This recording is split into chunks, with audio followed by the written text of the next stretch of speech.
Il est minuit. Votre téléphone vibre. C'est lui. Encore.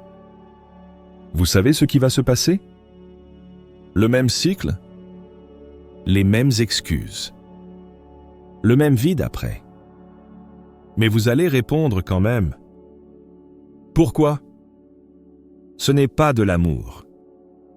Ce n'est pas de l'espoir. C'est de la neurochimie. Votre cerveau est littéralement programmé pour rechercher cette souffrance familière et il confond cette familiarité avec la sécurité. Dans les 13 prochaines minutes, je vais vous montrer exactement pourquoi vous répétez ce schéma et les 3 repositionnements psychologiques qui vont tout transformer. Mais attention, ce que vous allez entendre va probablement vous déranger, parce que la vérité n'est jamais confortable. Si vous êtes prête à regarder en face ce qui sabote vraiment vos relations, sans excuses, sans complaisance, alors restez jusqu'à la fin. Parce qu'à la minute 11, je vais partager l'exercice exact que mes clientes paient 500 € pour apprendre.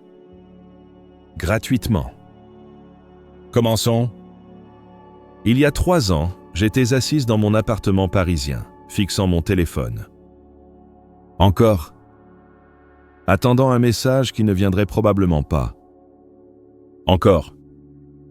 L'homme en question, émotionnellement indisponible? Manipulateur subtil. Me donnait juste assez d'attention pour me garder accroché, mais jamais assez pour me sentir sécurisé. Et pourtant, je restais. Ce n'était pas ma première fois. C'était ma 10e. 10e homme différent, même dynamique exacte. Et ce soir-là, j'ai enfin posé la bonne question. Non pas « pourquoi est-ce qu'il fait ça ?» mais « pourquoi est-ce que moi, je continue à choisir ça ?» Simone de Beauvoir écrivait « On ne naît pas femme, on le devient ».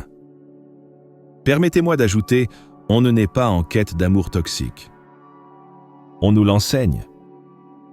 Voici la vérité que personne ne vous dit, vous n'attirez pas ce que vous désirez. Vous attirez l'écho de ce que vous avez connu. Plus précisément, vous attirez ce que votre cerveau a codifié comme sécurité lorsque vous étiez trop jeune pour comprendre que sécurité et amour ne sont pas synonymes. Les neurosciences nous l'enseignent. Durant l'enfance, votre système nerveux a développé une cartographie émotionnelle, une sorte de GPS relationnel qui vous guide, souvent à votre insu, vers ce qui ressemble à votre première expérience d'attachement. Et voilà le paradoxe dévastateur. La familiarité se déguise en confort, même quand ce confort ressemble à de la souffrance. Si l'amour, dans votre foyer d'origine, était conditionnel, accordé uniquement quand vous étiez sage, discrète, accommodante, alors c'est cette version de l'amour que votre cerveau reconnaîtra comme authentique. Vous vous êtes construite autour de cette équation. Être aimé égale s'effacer. Et d'ailleurs, dans quelques minutes, je vais vous raconter l'histoire de Claire, une de mes clientes, qui a passé 7 ans à attendre qu'un homme se décide. Ce qu'elle a découvert lors de notre séance a complètement changé sa vie en 3 semaines. Mais avant ça, il faut que vous compreniez quelque chose de fondamental. Alors vous vous effacez. Vous vous adaptez. Vous donnez jusqu'à l'épuisement, espérant qu'enfin quelqu'un vous verra, vraiment vous verra, et décrétera que vous êtes suffisante. Mais ce moment n'arrive jamais. Non pas parce que vous manquez de valeur, mais parce que vous cherchez une réponse externe à une question intérieure. Vous tentez d'obtenir d'un homme ce que vous n'avez jamais appris à vous accorder, la permission d'exister pleinement. Mais voici la bonne nouvelle, la seule qui compte vraiment. Ce schéma n'est pas votre fatalité. C'est votre point de départ. Une invitation à rencontrer la partie de vous que vous avez enfouie, à récupérer le pouvoir que vous avez délégué et à devenir enfin cette femme qui n'attire plus l'amour en le poursuivant, mais en l'incarnant. 3 vérités. 3 repositionnements. Une libération totale. Première vérité, cessez de trahir votre part d'ombre. Parlons de ce phénomène que j'observe quotidiennement, l'épuisement de la fille bien. Reconnaissez-vous ces comportements? Vous analysez constamment l'humeur des autres, ajustant votre attitude en fonction de leur état émotionnel. Vous évitez la confrontation même lorsque vous êtes manifestement bafoué. Vous vous excusez pour des fautes que vous n'avez pas commises. Vous ressentez une culpabilité viscérale chaque fois que vous osez dire non.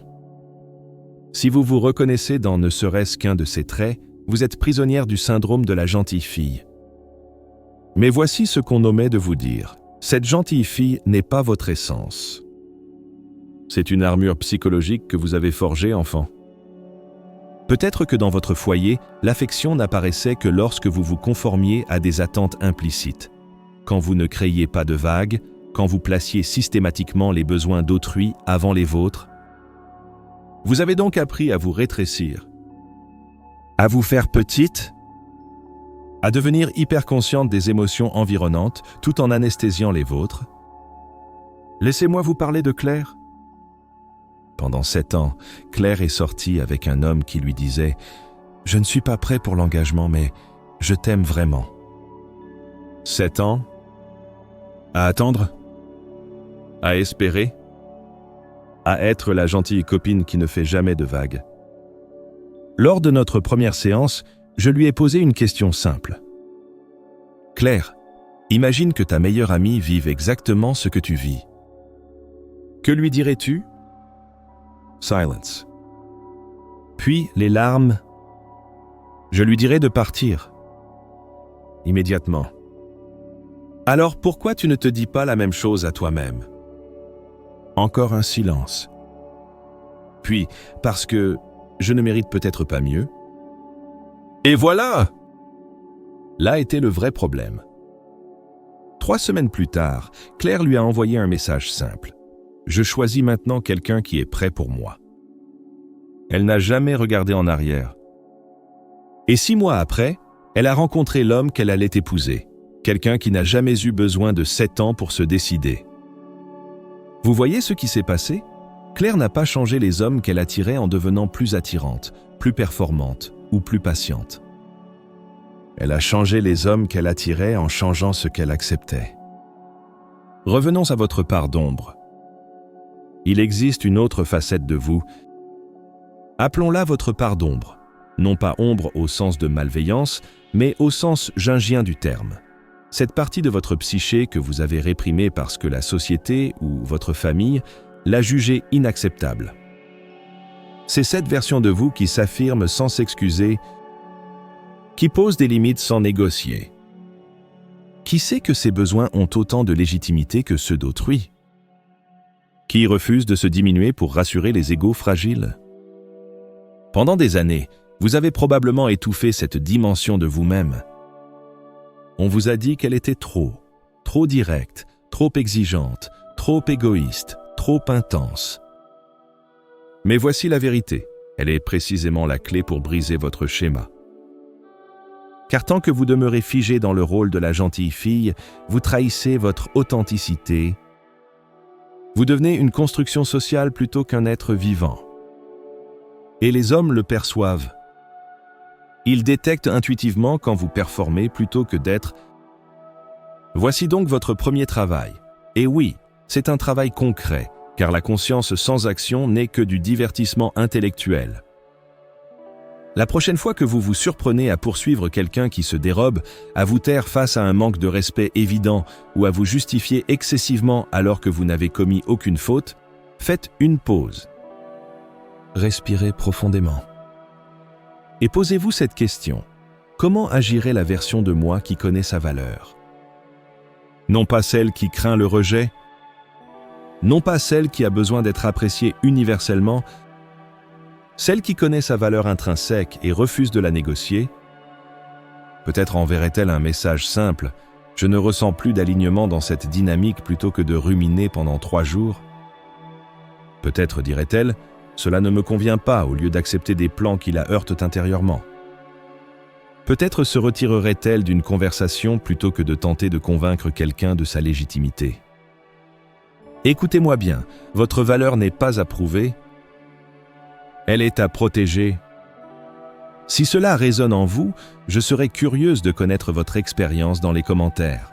Quelle est une situation récente où vous avez trahi votre authenticité pour maintenir la paix? Deuxième vérité, vous ne pouvez pas voir vos propres angles morts. Comme je l'évoque souvent, pour que vos relations évoluent, vous devez évoluer.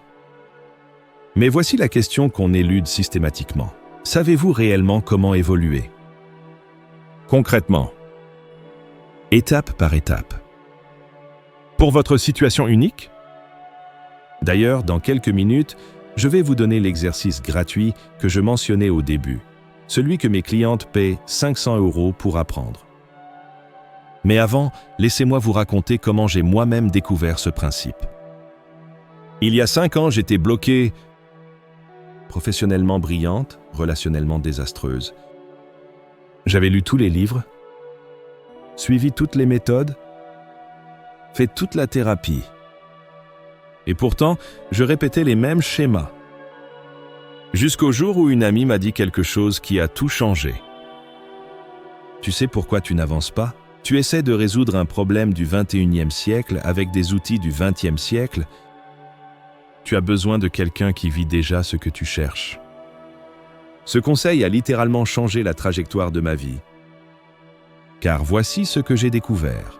Tenter de tout déchiffrer seul est le chemin le plus long et le plus pénible vers la croissance. Chaque fois que vous aspirez à quelque chose qui semble hors d'atteinte, qu'il s'agisse d'une relation équilibrée, d'une sérénité intérieure, d'une abondance matérielle, le moyen le plus efficace d'y parvenir est de trouver quelqu'un qui a 5 ou 10 longueurs d'avance et d'apprendre directement de son expérience. Peut-être est-ce une thérapeute spécialisée en théorie de l'attachement. Peut-être une coach relationnelle. Peut-être cet ami qui entretient exactement le type de partenariat dont vous rêvez. Peut-être une mentor qui a construit la vie que vous envisagez. Observez-les. Questionnez-les. Laissez-les vous révéler les angles morts que vous ne pouvez identifier seuls. Maintenant, je sais que cela peut sembler intéressé de ma part. Oui, j'accompagne des femmes précisément sur ces questions.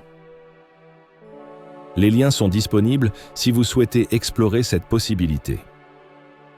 Mais soyons clairs, je ne suis peut-être pas la personne qu'il vous faut. Et c'est parfaitement acceptable. Peut-être vous connecteriez-vous davantage avec une femme coach. Peut-être avez-vous besoin de quelqu'un de plus âgé. Peut-être préférez-vous un accompagnement en présentiel. Peut-être nécessitez-vous une thérapeute plutôt qu'une coach. L'essentiel n'est pas que vous travailliez avec moi. L'essentiel est que vous trouviez quelqu'un. Car voici ce que je sais avec certitude. J'ai actuellement 5 mentors dans ma vie. Un pour la stratégie entrepreneuriale. Un pour la santé physique. Un pour les schémas psychologiques. Un pour l'investissement. Un pour ma relation de couple. Et ces personnes m'ont permis de compresser des années de tâtonnement en quelques mois de croissance ciblée. L'investissement le plus rentable que vous puissiez faire n'est pas dans l'immobilier ou la bourse. C'est dans un guide qui vous montre vos zones aveugles. Cependant, et c'est crucial, soyez extrêmement discerneuse. Assurez-vous de leur authenticité. Examinez leurs témoignages, leur parcours, les résultats concrets. Méfiez-vous des promesses de transformation instantanée ou des tactiques de vente sous pression. Mais une fois que vous avez identifié la bonne personne, n'hésitez pas à investir dans cet accompagnement. Troisième vérité, et c'est probablement la plus inconfortable. J'ai besoin que vous m'écoutiez vraiment, même si cela vous bouscule. J'observe ce schéma constamment. Des femmes qui affirment travailler sur elles-mêmes et guérir, mais qui, en réalité, se protègent du risque, de la vulnérabilité, de la possibilité d'être à nouveau blessées. Et je comprends. Profondément. Vous avez été déçu? Manipulé. Vous avez offert votre cœur à des hommes qui ne le méritaient pas.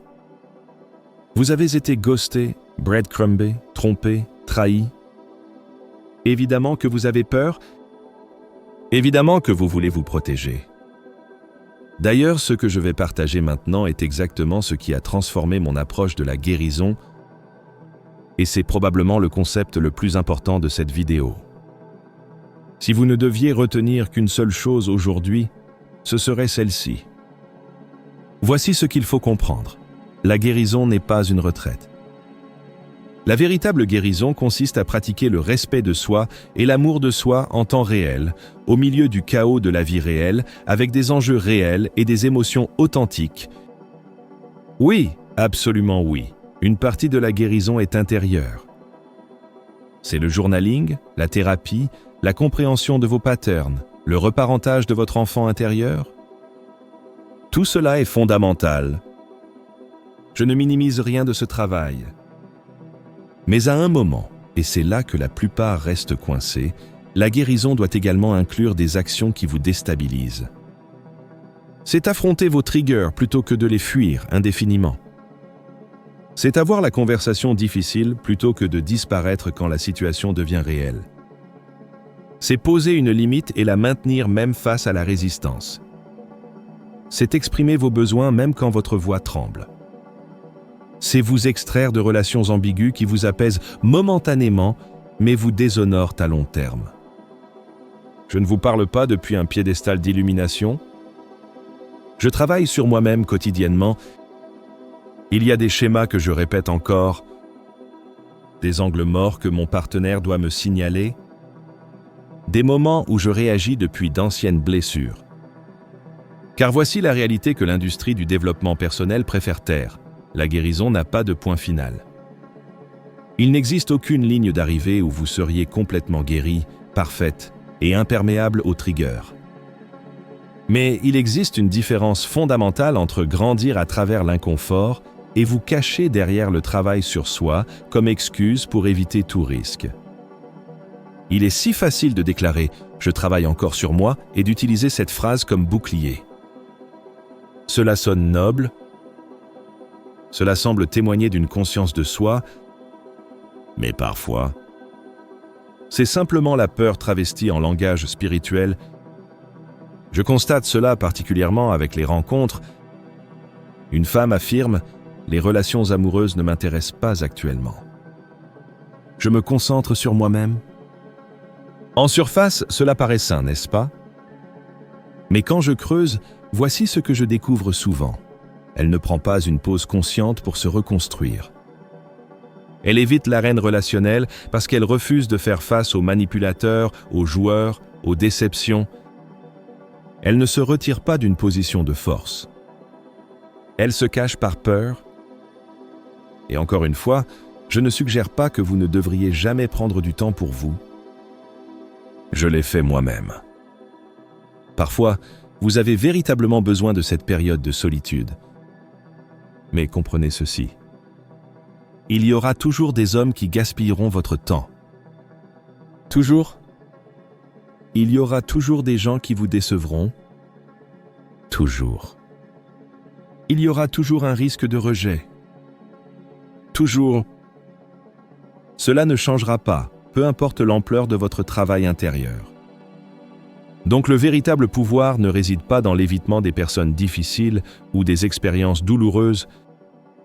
Le véritable pouvoir est d'apprendre à reconnaître les signaux d'alarme rapidement et à vous retirer sans vous remettre en question. C'est faire suffisamment confiance à vos limites pour les appliquer immédiatement. C'est connaître votre valeur si profondément que vous n'avez besoin de convaincre personne. Cela signifie qu'à un moment, vous devez réintégrer l'arène dans de vraies relations, de vraies conversations, des moments de vulnérabilité et utiliser ces expériences comme terrain d'entraînement pour vivre différemment. Une limite à la fois, un acte de respect de soi à la fois, un moment où vous vous choisissez à la fois. C'est là que la guérison cesse d'être un concept abstrait et devient une transformation incarnée. Alors permettez-moi de vous poser cette question et soyez vraiment honnête avec vous-même. Êtes-vous véritablement en train de guérir? Où vous cachez-vous? Si vous le souhaitez, partagez votre réflexion dans les commentaires Nachiwai.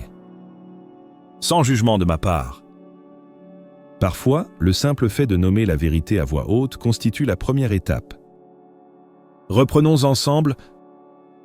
Parce que je veux m'assurer que ces 3 repositionnements ne restent pas que des concepts intellectuels, mais deviennent des transformations incarnées. Première vérité, réconciliez-vous avec votre part d'ombre. Cessez d'abandonner cette facette confiante et affirmée de vous qui connaît sa valeur. Commencez à vous demander « Comment agirait la version autonome de moi-même ?» Et surtout, agissez en conséquence. C'est ainsi que vous brisez le schéma de la gentille fille. Deuxième vérité, trouvez un mentor qui vit déjà l'existence que vous envisagez. Quelqu'un qui a plusieurs longueurs d'avance. Apprenez de son expérience. Laissez cette personne vous révéler vos angles morts. Vous n'avez pas à déchiffrer tout cela seul. Troisième vérité, ne vous réfugiez plus derrière le concept de guérison. La croissance se produit dans l'arène, pas dans l'isolement. Affrontez vos triggers. Posez vos limites en temps réel. Pratiquez le respect de soi avec de vrais enjeux. C'est là que la transformation s'opère. Ces 3 repositionnements, lorsque vous les incarnez véritablement, transformeront radicalement la qualité des hommes que vous attirez et des relations que vous créez. Le schéma se termine au moment précis où vous cessez d'attendre d'être choisi et commencez à vous choisir. Voici ce que personne ne vous dit sur la transformation. Elle ne se produit pas dans les grands gestes ou les moments parfaits. Elle se produit dans la décision silencieuse de cesser de vous abandonner pour des personnes qui n'étaient jamais destinées à rester. Elle se produit quand vous comprenez enfin que l'amour que vous avez poursuivi à l'extérieur a toujours patienté à l'intérieur, constant, inébranlable, vôtre. Vous n'êtes pas brisé. Vous n'êtes ni trop ni pas assez. Vous êtes simplement conditionné à rechercher ce qui semble familier, même quand familier ressemble à de la souffrance. Mais voici la magnifique vérité. Le conditionnement peut être réécrit, les circuits neuronaux peuvent être reconfigurés, l'histoire que vous avez vécue peut être réécrite, une limite, un choix, un acte de respect de soi radical à la fois. Les hommes changeront lorsque vous changerez. Non pas parce que vous aurez perfectionné une stratégie ou maîtrisé une technique de manipulation, mais parce que vous serez devenu indisponible pour tout ce qui est inférieur à ce que vous méritez. Votre énergie se transformera, vos standards s'élèveront, et l'univers, dans sa logique étrange et belle, s'alignera sur votre nouvelle fréquence. Alors cessez de guérir en théorie. Commencez à vivre en pratique. Cessez d'attendre la permission. Accordez-la vous. La femme que vous devenez existe déjà en vous. Elle n'attend pas d'être découverte, mais d'être libérée. L'amour que vous cherchez vous cherche aussi. Mais d'abord, vous devez devenir elle. Maintenant, et comme promis, voici l'exercice que mes clientes payent 500 € pour apprendre lors de notre première séance. Je vous l'offre gratuitement aujourd'hui. Prenez un journal et répondez honnêtement à ces 3 questions. Question 1. Quelle version de l'amour ai-je apprise en observant mes parents? Était-ce un amour conditionnel, volatile, silencieux, fusionnel, absent? Soyez spécifique. Cette cartographie est votre GPS relationnel actuel. Question 2. Quel besoin non satisfait est-ce que j'essaie encore de combler à travers mes partenaires? Le besoin d'être vu, validé, sauvé, choisi, protégé? Identifiez-le. Nommez-le, car ce besoin dirige vos choix à votre insu. Question 3. Si je m'aimais vraiment, pas dans la théorie, mais dans l'action, quelle serait la première chose que je changerais dans ma vie amoureuse demain? Pas dans 6 mois. Pas quand vous serez prête. Demain? Écrivez-le, puis faites-le. Ces 3 questions semblent simples, mais elles révèlent tout. Elles vous montrent exactement où vous vous abandonnez et comment commencer à vous choisir. Si vous faites cet exercice sérieusement, vous verrez vos schémas avec une clarté que vous n'avez jamais eue. Et si vous voulez aller plus loin, j'ai créé un guide PDF complet avec 10 questions supplémentaires et des exercices de reprogrammation. Le lien est dans la description. C'est gratuit. Voici ce que j'ai appris en observant des centaines de cœurs se briser puis se reconstruire. La transformation ne ressemble jamais à ce que vous imaginez. Elle n'arrive pas dans un éclair de révélation cosmique. Elle n'attend pas que vous soyez prête. Elle ne demande pas votre permission. Elle arrive dans le silence d'un matin ordinaire. Quand vous réalisez soudain que vous n'avez pas vérifié votre téléphone depuis 3 heures, quand vous dites non sans vous justifier pendant 20 minutes, quand vous vous regardez dans le miroir et reconnaissez enfin cette étrangère que vous étiez devenue, la femme que vous cherchez à devenir n'est pas une destination lointaine. Elle est déjà là. Elle attend simplement que vous cessiez de l'abandonner. Chaque fois que vous restez dans une conversation qui vous diminue, vous l'abandonnez. Chaque fois que vous acceptez des miettes en espérant un festin, vous l'abandonnez. Chaque fois que vous dites « ce n'est rien » alors que tout en vous hurle le contraire, vous l'abandonnez. Mais voici où réside la magie. Vous pouvez arrêter maintenant. Dans cette respiration même, vous n'avez pas besoin d'être parfaite. Vous n'avez pas besoin d'avoir tout résolu. Vous avez simplement besoin de commencer, un non à la fois, une limite à la fois, un acte de fidélité envers vous-même à la fois. L'amour que vous cherche aussi. Il vous a toujours cherché? Mais il ne peut vous trouver tant que vous portez le masque de celle qui mendie l'approbation. Retirez le masque. Respirez. Devenez. Le monde attend la vraie vous, celle qui ne s'excuse pas d'exister, qui ne négocie pas sa valeur, qui ne se diminue pas pour rassurer les égos fragiles. Cette femme magnifique, dérangeante, impossible à ignorer. C'est vous? Ça a toujours été vous? Maintenant, levez-vous et avancez comme si vous le saviez enfin. Pour que vos relations changent, vous devez changer. Mais surtout, pour changer véritablement, vous devez vous choisir. Aujourd'hui, demain, encore et encore, jusqu'à ce que ce choisir devienne qui vous êtes.